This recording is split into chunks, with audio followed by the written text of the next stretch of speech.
Hello guys, নিয়ে চলে আসলাম আজকে নতুন একটা ভিডিওতে। আজকে হঠাৎ করে দেখলাম একটা ডলার, ডলারের দাম কত হতে পারে।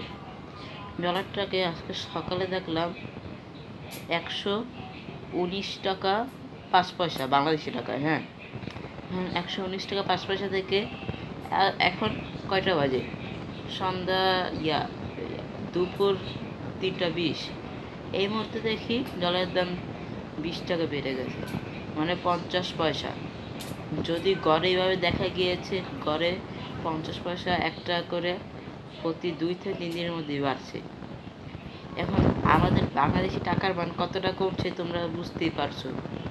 এই জন্য একটা সমাধান বের করা উচিত, আমাদের টাকার মান বাড়ানো উচিত। বর্তমানে পৃথিবীতে একে টাকার মানের দিক দিয়ে আছে কুয়েতি দিনার, যেটা বাংলাদেশি টাকায় 338 থেকে 39 টাকা। দুইও আছে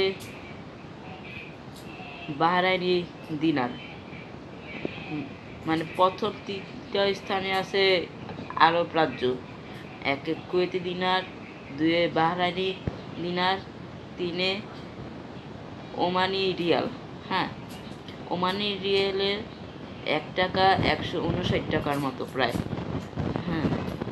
এখন আমাদের কিছু একটা করা উচিত, দেরি হয়ে গেলে কিছু করার থাকবে না।